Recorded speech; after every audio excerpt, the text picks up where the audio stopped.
to the Breakfast Leadership Show, where we interview global thought leaders on business, leadership, and life. Here's your host, keynote speaker, best-selling author, and chief burnout officer of the Breakfast Leadership Network, Michael Levitt.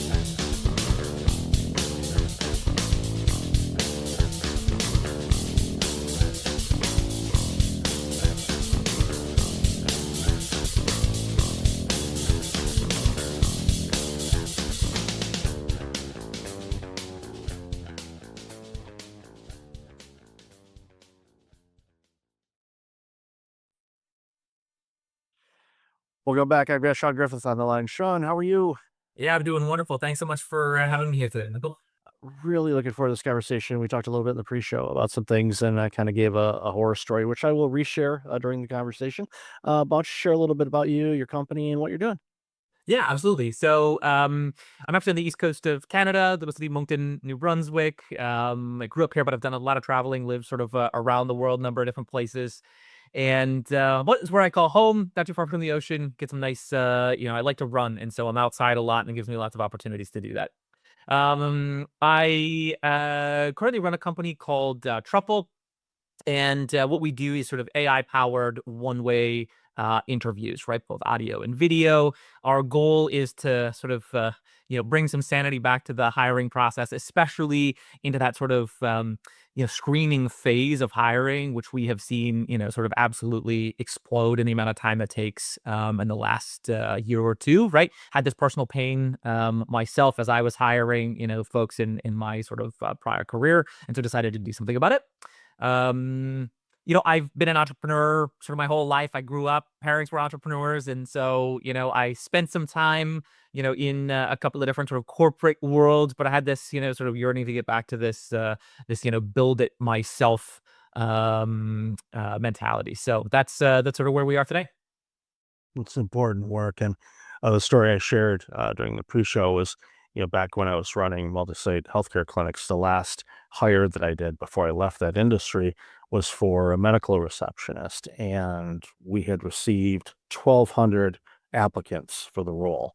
And needless to say, that took a while to go through that. And you always have this a combination of you want to be fair and give everybody an equal opportunity and look at everybody's resumes as much as you could, but then and also toss in the fear of missing out. What if we miss the best person we could ever hire in the history of humanity, kind of thing? And it gets overwhelming, and that's just one role. I know many organizations, and I talk to people all the time. So yeah, we put a posting out there for a VP of operations, and we had 5,000 applicants. And like, okay, how do you sort through that? What do you possibly do about it, right? Yeah, it's you go to basically like we do when you're trying to figure out it for a group lunch. You put all the names of the restaurants in a hat and you pick it out. It's like, okay, we are going to Fridays.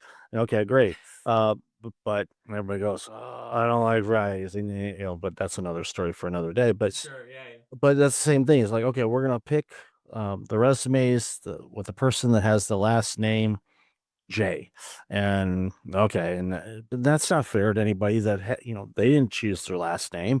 Yeah. Maybe they did if they got married. They chose the person that had the last name. But again, it's been problematic. So anything that we can do and leveraging AI, like your team is doing, goes a long way. And that initial, and I think that's the big thing when people have interviews, it's they're looking for a fit. The skills are there, okay, That's right. and if skills aren't there, they can be trained. And one of the receptionists I hired had zero medical reception experience, and the doctors thought I was nuts. And then years later, she left to go run a clinic, and they were mad at me to let her go. Like, Yeah. yeah, I can't win with these guys. But it's because I knew she had this, That's right. the human skills to be able to navigate with patient and interactions and working with doctors and clinicians and all of that. I knew she could handle that. Yeah. And the skills on the medical side of things, she picked up quickly. So Yeah. it's just, knowing people, but you can't know people in an interview if you've got 5,000 applicants. That's all you're going to spend your time on is just going through resumes. And